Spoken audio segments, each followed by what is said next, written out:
Rahmat, Saniye rahmat sizlarga.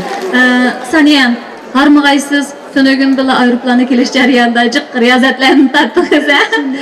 Shunday bo'lsa-mu, bugungi bu faoliyatimizda o'zingizning chiroyli naqshlari bilan shu xalqimizga yana bir qatam qo'shal qilsangiz, ana shularning qizg'in alqish sadolarini anglasangiz, balkim sizdan ortiqingiz chiqib ketadi deyman, shundaymi?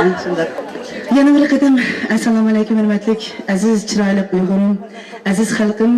Men sizlarni bek yaxshi ko'rma, ham tuvandagi yangi ijodiyat naqshlarimdan barliq Uyg'ur xalqimga mening ismim Uyg'ur qizi degan naqshni ayrim sizlarga sovg'a qilmoqchiman.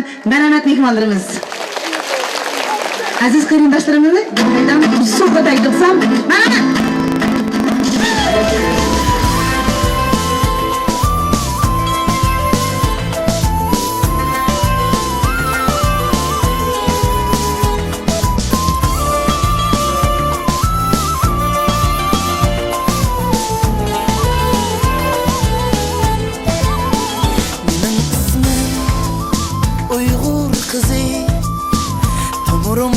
xalqimning nag'ma navosi dilimda bor, qinimda bor Uyg'urimning tugmas naqsha sadosi.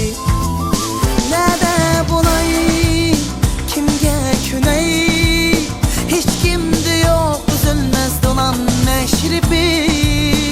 Sening uchun qurban bo'lay, go'zal xalqim Uyg'urim, söylemem seni.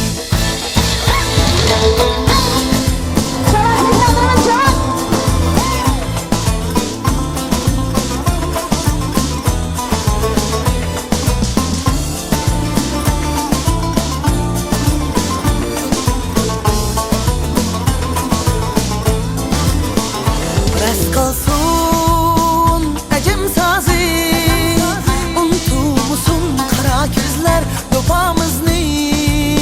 Öçmez mengü halkım izi, candın aziz kölemen Uyg'urim seni. Nada bo'lay, kimga kunay, hech kimda yo'q uzilmas do'lan mashribi. Senin uchun qurban bo'lay, go'zal xalqim Uyg'urim, söylemem seni.